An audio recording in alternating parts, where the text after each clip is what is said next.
Alors, on va parler du thème qui nous intéresse aujourd'hui. Pourquoi faut-il s'intéresser aujourd'hui à l'Afrique? Et je vais faire une question un peu chapeau, puis je vous laisserai, Étienne, développer tout ça. Alors que la France, je l'évoquais tout à l'heure en introduction, semble y perdre pied. Du moins, c'était le cas il y a un certain temps, même si aujourd'hui, on constate quand même une très forte présence des Chinois et des Indiens. Oui, ça c'est vrai que c'est presque un serpent de mer. Moi, je voyais, juste pour éviter que quelqu'un fasse une petite boulette, j'ai passé ma carrière chez Bolloré, en gros. Donc. Et ça fait maintenant à peu près 1 an et demi ou 2 ans que je suis Océane et que j'entends en permanence que la France perd pied.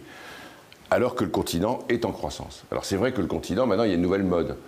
Ça fait 30 ans que je circule en Afrique ou que je regarde ces questions-là. Et dans les années 90, c'était l'afro-pessimisme. Ce continent était perdu, il y avait des guerres, des maladies, des coups d'État en permanence et surtout pas de croissance.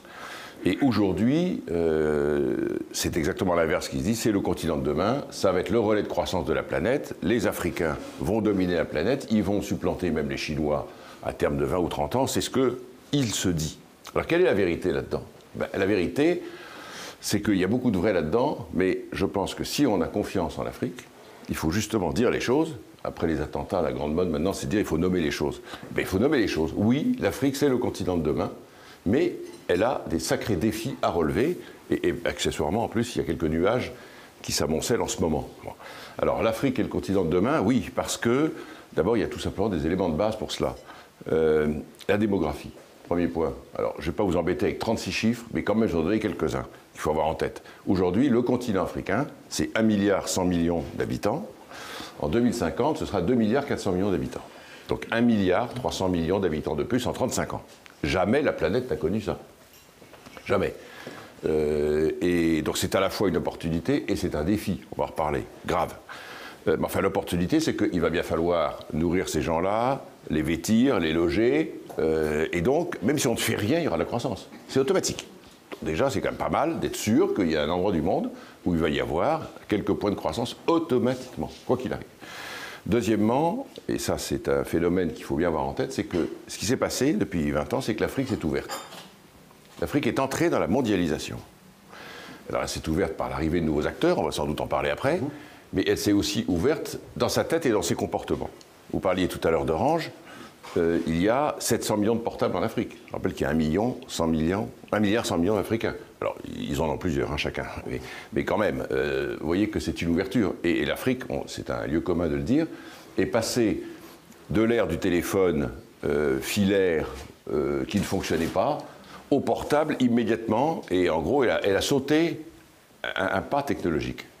Donc elle s'est ouverte à l'extérieur et avec Internet, c'est pas la peine de vous dire aussi que vous allez en Afrique, tout le monde, enfin quasiment tout le monde, a non seulement un portable, mais des tablettes, etc. Et donc il est ouvert vers l'extérieur. Ça, c'est la deuxième chose. Troisième chose, il y a un changement de génération qui joue beaucoup. Et ça, quand on connaît l'Afrique depuis longtemps, et il y en a beaucoup ici qui le font, on ne peut pas ne pas être frappé par ça. Les hommes et les générations ont changé. Et puis, il y a aussi eu l'arrivée de nouveaux acteurs et les matières premières. Donc tout ça a fait que ce continent, il a maintenant gagné une confiance en lui qu'il n'avait pas il y a 20 ans. Et ça, quand on y circule, c'est très très frappant de voir que ce continent a confiance en lui. Donc oui, je pense que, et par ailleurs vous connaissez tous les fondements basiques de l'Afrique, c'est que c'est un continent le plus riche du monde en matières premières, il y a des surfaces absolument gigantesques, enfin il y a beaucoup de choses à faire. Donc tout est favorable, alors oui, effectivement, c'est le continent de demain. J'ajoute juste, parce que je ne le répéterai pas après, mais dans tous mes propos, quand on parle de l'Afrique, il faut juste en permanence garder en tête qu'en Afrique, il y a 54 pays, et évidemment, fatalement, ce que je vais dire est un peu général. Tout mériterait, mais je pense qu'on n'a pas le temps de faire 54 fois l'exposé. Non, ça va être compliqué, enfin on peut faire 54 fois. Ça mériterait de le faire, mais gardez juste que je vais quelquefois dire des choses qui ne s'appliqueront pas à certains pays, mais quand même, il y a une généralité. Donc voilà les éléments positifs, mais il y a des nuages aussi.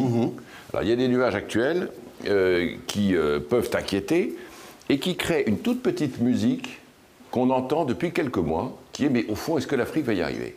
Et ça, c'était pas le cas il y a encore 6 mois. Article du Monde, avant Noël, qui est de double page. L'Afrique, les problèmes de l'Afrique, va-t-elle s'en sortir? Il y a 2-3 livres qui sont sortis, qui sont assez interrogatifs sur le devenir de l'Afrique. Alors, quels sont ces nuages? Ils sont de nature différente. D'abord, le premier, c'est la baisse du cours des matières premières. qui a soutenu ce continent pendant 10 ans. Alors évidemment, tout le monde a en tête le pétrole, mais le pétrole, la baisse des cours du pétrole, ça frappe 5 pays en Afrique, puisqu'il y a 5 pays producteurs de pétrole en Afrique, et ça en a avantage 49 autres, puisque du coup, ils payent évidemment moins cher leur pétrole. Mais quand même, ces 5 pays-là, c'est des moteurs, notamment le Nigeria, le Cameroun, le Congo, etc. Enfin, c'est des pays qui pèsent. Et donc ça, c'est un vrai problème, bon, qui peuvent déstabiliser les sous-régions. Le deuxième, et donc là, les matières premières, il faut bien avoir aussi en tête, c'est que ça n'est pas que le pétrole. Tout le monde pense au pétrole, mais vous savez qu'il y a à peu près 60 matières premières. Et l'année dernière, en 2000, en réalité 14 un petit peu, avec le premier semestre 2015, les prix des 60 matières premières ont tous baissé, sauf un, le cacao. Bon, il se trouve que c'est en Afrique, mais en gros, c'est le seul. Il y a donc 59 matières premières dont le prix a baissé.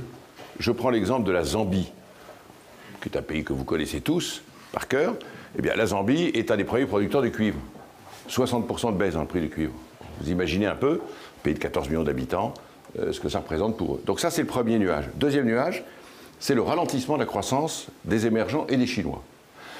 On va sûrement reparler des Chinois après, mais en gros, on peut quand même dire que la présence des Chinois en Afrique et leur action, depuis 10 ans, a sans doute apporté à peu près 2 points de croissance au continent africain sur les 6 qu'il a enregistrés. L'Afrique, depuis 10 ans, c'est 6% de croissance à peu près, par an. Le continent dans son ensemble.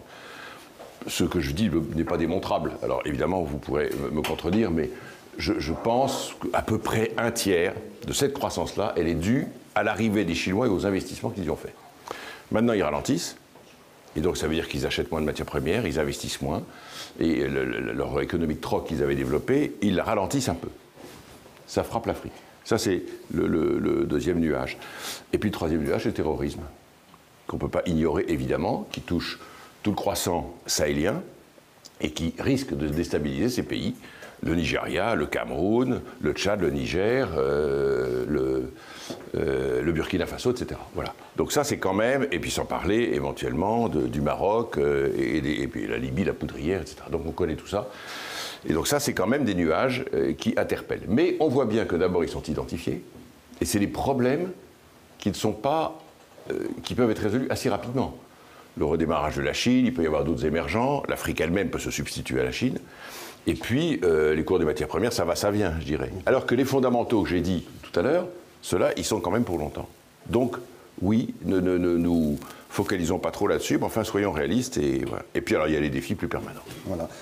Juste pour boucler ce que vous dites, Vincent Bolloré, que vous connaissez bien, disait récemment dans Challenge Magazine, depuis des décennies, des observateurs vous expliquent que l'Afrique est perdue.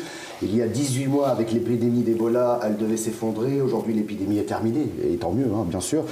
Les cours du pétrole qui leur font peur, et il ajoute, demain, ce sera peut-être une invasion de sauterelles qui ferait que l'Afrique... Oui, les nuages, il y en aura toujours. Les nuages, il y en aura toujours. Et ce qu'il faut, c'est être persévérant sur l'Afrique. Ça, je crois, ici, il y a quelqu'un ou des personnes qui envisagent éventuellement de s'installer ou de se développer en Afrique, il faut être persévérant et des accidents, il y en aura. Mais toujours. Mais l'Afrique a une caractéristique, moi qui la connais bien depuis longtemps, c'est qu'elle a une capacité de retournement et de redressement assez incroyable. D'abord parce que les Africains sont très agiles, mobiles, enfin ils ont beaucoup de talent pour ça. Et deuxièmement parce que les économies, en tout cas pour l'instant, sont assez simples. Ce n'est pas des économies hyper sophistiquées comme peuvent être celles des États-Unis ou de l'Europe. Et donc, quand ça ne va pas, c'est plus facile à redresser. Si la machine s'arrête en France, sérieusement, c'est plus long à repartir qu'une machine qui a moins de structure. Donc, pour moi, c'est un point favorable, ce que je dis. Ce n'est pas un point défavorable.